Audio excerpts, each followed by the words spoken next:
Hello and welcome. You're watching FYI. I'm Sonal Mehrotra Kapoor.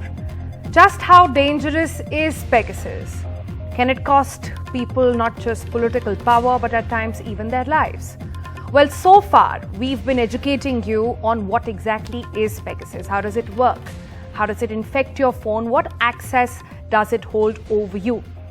It started with the leak list of actually 50,000 smartphone users since 2016. Which a consortium of media organization and outlets, the Paris-based news agency Forbidden Stories, the human rights group Amnesty International, together with 17 news outfits, verified and followed up. It's a long list, 50,000, and the reporters of these media outlets managed to identify 1,000 people on that list in 50 countries. These 1,000 included 10 prime ministers, 3 of them sitting in power right now. 7 of them are former prime ministers as well. 3 presidents as well and a name. Let's try and bring out those faces for you. The prime ministers that we are talking about, those 10 prime ministers. Like I said, 3 of them currently in power as well. It has 3 presidents and a king, several members of the Arab royal families, at least 65 business executives, 85 human rights activists, 189 journalists, and more than 600 politicians and government officials. Now, this is a story that is not just limited to India. It tells you it is spread across the globe. Many are saying after COVID, this is the biggest story of our times. The maximum of these numbers, interestingly, were found in a cluster of 10 countries. Those countries on your screen, maximum numbers from this cluster. India features there along with Bahrain, Hungary, Kazakhstan, Mexico, Morocco, Rwanda, Saudi Arabia and the UAE. So what did the journalists do? They contacted these people on the list and some of the phones were then sent to the Amnesty Security Lab for a forensic analysis, where it was established that indeed these numbers on the leak list were infected with Pegasus. Now, some of you might think, so what? What's the big deal? Haven't we known this for a while now, that country and leaders spy on each other? Rival countries use and these days are using more and more digital tools to watch activities, digital warfare as it is often called and referred to. Well, to those, listen into today's story. Listen into the story of Jamal Khashoggi. And let's try and understand what role Pegasus had to play in his killing. Now, on the 2nd of October 2018, journalist Jamal Khashoggi walked into the Saudi consulate in Turkey, but he never came back out. According to the latest Pegasus revelations, while Jamal's phone was never found, phones of those in his inner circle were infected with Pegasus. This included his wife, his fiancé, his friend and former Director General of the Al Jazeera, all targeted by Pegasus, meaning not just all the information on their phones was available to the hacker, but also live location of these people. They could be heard, watched all the time. And there was more. Some reports also suggest that Khashoggi was made to come to the Saudi consulate by design. It's what's called spear phishing, or a more targeted form of phishing. What happened? Well, according to the Citizen Lab researchers, a text was sent to the Saudi Omar Abdulaziz, designed as a shipping update about a package that he had ordered. The link was traced to the domain connected to Pegasus and leading it to all the conversation that happened between him and Jamal. This included their daily conversations, when they will meet, where they will meet, etc. And 2 months later, Khashoggi entered the building for what he thought was a routine appointment to pick up papers that allow him to marry his Turkish fiancée. And minutes later, he said, in fact, it is said at this point that he was killed and murdered. And it is not like the hackers stopped using Pegasus post his murder. According to Amnesty's digital forensic analysis, Pegasus was successfully installed in his fiancée's phone 4 days after he was killed.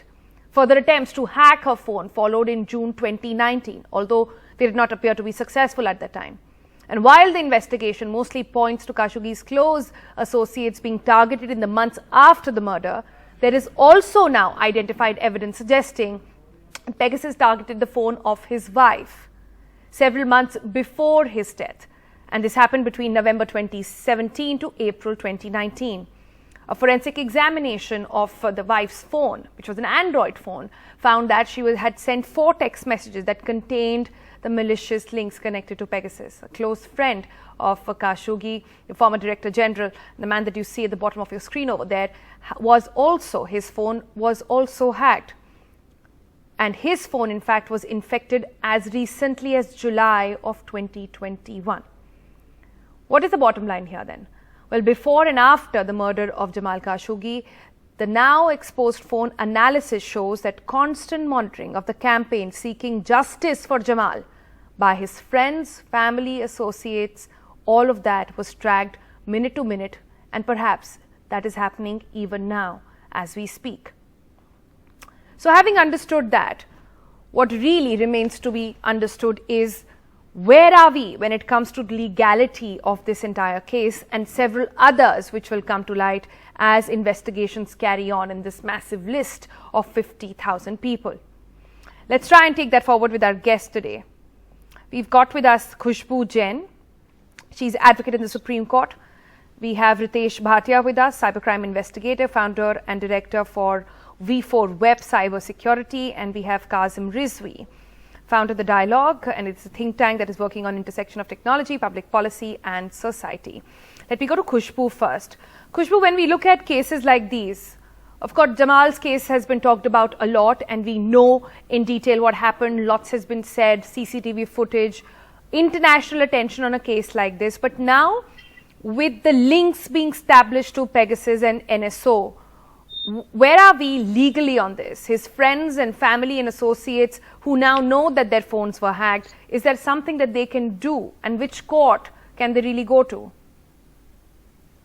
All right, to start with legality, there are 2 things. One is surveillance, which is legal, which can be done by the government following due process of law. The other one, which we're talking about, will fit into the definition of hacking, which is punishable offense, whereas IT Act is concerned, whereas IPC is concerned.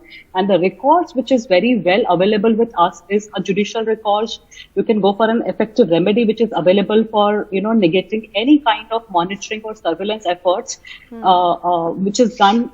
Especially if we even talk about WhatsApp NSO spyware. Spyware per se itself is a hacking thing which cannot be considered as a surveillance, and it is a punishable offense under section 43 and 66 of IT Act, which ascribes liability on the perpetrator of the crime. Now, what are the immediate steps? You can go to the police station, file an FIR, take it forward over there. If that recourse is not available, you can go to the court and force there to register your complaint and take it ahead. The third option you have is that you have a right to privacy as your fundamental right. So you can very well approach court and ask court that your fundamental right, which is given to you as under Constitution, has been infringed upon. Please investigate into it. And then, these are the immediate steps which are available. But hacked by who? How do we establish? Exactly the point. So how do we establish that who the hacker is and who do you really drag to the court? Because NSO is going to say that I have a product, I sold it to a client. How that client is using it is their problem, and they will not even disclose the names of those clients. Kazim, comment on this fact is that how do we establish the link between the hacker and not just NSO in this case, but who actually bought Pegasus as a product? Thank you. I think Khushbu brought really important points over here when it comes to how hacking should be sort of regulated. But I think we need to look at this problem from a very global perspective. And I think what we need right now is some sort of a multilateral agreement or an arrangement between countries to regulate the use of spyware technology. I think we need to move towards that. There is no sort of consensus globally in terms of how this should be done. David Kay with the UNHCR had come up with certain guidelines in terms of regulating spyware tech and also making sure that it's not used by bad actors as well. So I think a couple of point of views. One is, of course, having some sort of a moratorium on the export sale of spyware technology is important right now. We don't have that globally, number one. Number two, how are states using it, if states are using it? Is the use of technology in accordance with their domestic human rights laws, domestic tech laws? So that's something which we have to establish, which we don't have on a global level. Right, but Then also Qasim, making sure I'm that trying to there is understand this from oversight you. of technology. I'm trying to understand this from you. And in fact, let me take that to Ritesh then. Ritesh, you investigate cybercrime, right? If you were given a case like this and we wanted to understand with all the details out in the public domain now, enough pictures, CCTV camera footage, enough evidences and testimony of people who've come on camera, including his fiancée, his wife, his friends, etc., all coming out to say this is what happened. Is there a link that can be established on who ordered the attack, the Pegasus attack? Unfortunately, no. That you cannot just find out that who ordered it, but you can definitely kind of connect it that this is related to Pegasus. Because if you see, Sonal, what has happened? Sonal, I'm just getting my voice back again. Okay, we'll just check that again for you. Just give us a minute and let me go back to Qasim in the explain meanwhile. it to you. Is it? Yeah. Is it better? No, it's not better, but I want to take this and explain it to you. Okay, go ahead. Because I think this is very important. Yeah, go ahead, please. Okay, so the thing is, now with all the information that is available in the public domain, we already know, what were the domain names which were used by Pegasus, or rather I would say by NSO. Pegasus is their product, NSO is the group company. So these domains were registered by them. Loads of them, I think 400, 500 or 1,000, a lot of domains were registered. Because the idea was that somebody needs to click on it. Those days I'm talking about, it was not the zero-click thing that was happening. So the idea was something to click on it so that all the data goes over to something that we call as a command and control center, wherein all this information is taken. So now all those domains have been mapped or related with the NSO. So that part is absolutely clear. But now, whom just a clarification before you go ahead. When you say command and control center, this is with the client or is this with NSO? It is with the client. Okay. So basically, if I have purchased it from NSO, then I'm having the command and control center. I have, so as they have various packages, you set it up, so that is like $1 million. Then, for 50 targets, this is what is their price. So overall, they have a kind of a rate chart also. So now, let's assume I have purchased it. I have already given my 10 targets. Now those 10 targets, when they are exploited, all that information, Sonal, is going to come to me. Because that is something that I am going to analyze because they are my target. I know about, I want to figure out what is judge talking, what is this cop talking, what is this scientist talking, or what is this politician talking. What are these guys discussing? And the thing is, going back to Khashoggi's case, in that case, he was aware that something was happening and hence he never had a particular phone. Now what do? So you infect the phones of your near and dear one. Right, you're in a circle. Yeah, now you're in a circle and now, his fiancée, the wife and his close friend was in Canada, Abdul Aziz, and they hacked his phone also. So whatever it was, even when the wife is sitting, there is a statement by the wife also that I would generally keep it on the table. The software is such, the spyware is such that, I can give a command from here that start the surround recording, the surround sound, whatever is happening in the surround, I want to have it. And then it automatically, the microphone switches on and I'm able to hear each and everything about whoever is talking. Right. No, I understand that. I understand how this remote control, listening and watching of the phone or the device which has been infected by Pegasus happens. But my question, Ritesh, is the same. If this command and control center, is there a way that these labs which are actually testing it for forensic details can trace it back to? Yes, I think so. There has to be a way because if I am going to the command and control center, okay, so there is definitely an IP of mine which is going. Now maybe I'm doing it via VPN or whatever it is. But somewhere or the other, my certain IPs are going over there. So with that particular, there an analysis can be done about it. So let's say if we have to speak to Citizen Lab or the Amnesty Tech team or, whoever these guys are involved. somewhere or the other, see, because they took it up at a global level, they didn't go at an individual level or something like that. But certain IPs can come out, and the IP can tell us the geographical location. The IPs will definitely tell you, okay, all these requests going to the command and control center are from, let's say, this region, the India region. Right. I mean, even if they have used VPN. Khushbu, what I've understood from Ritesh is that there is a way of locating the address, or almost like geo-mapping, where that command and control center is. But that's all that you get. You just get to know where this is. Again, how to establish the link over here. Isn't that going to be legally challenging?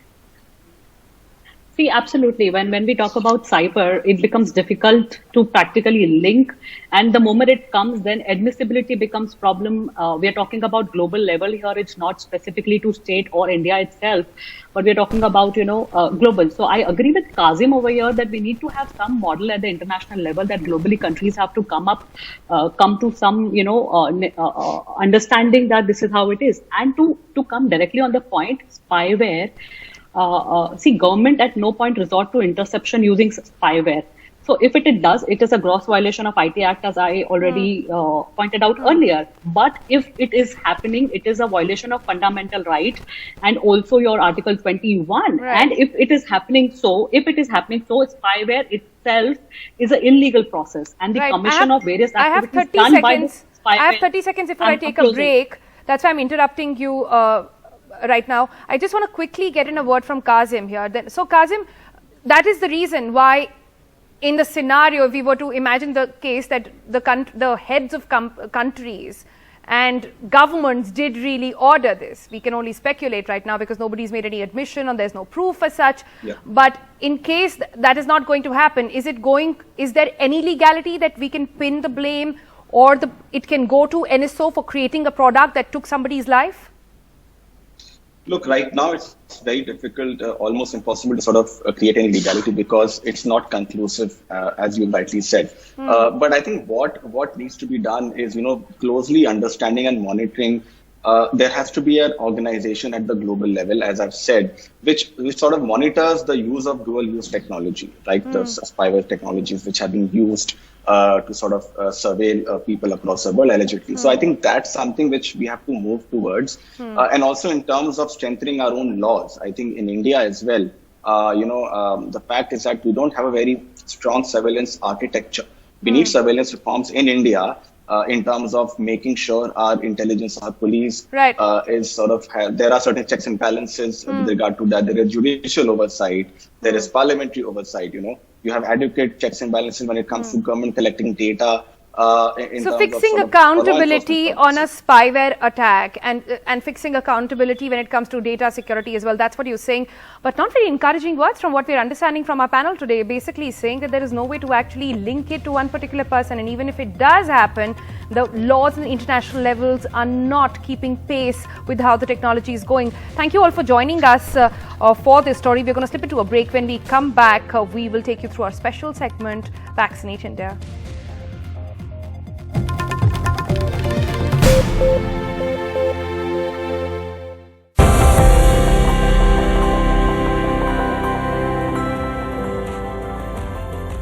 Welcome back. Time for a special campaign, Vaccinate India, in partnership with Google, where we pick up questions that you often Google about the vaccination process, about COVID, and also about vaccines and antibodies. So popular these days. So let's take our questions today to Dr. Gautam Bansali joining us. He's the Chief Coordinator of Private Hospital in Mumbai, Consultant Physician in the Bombay Hospital as well. Thank you so much for your time, Doctor. My first question is about antibodies.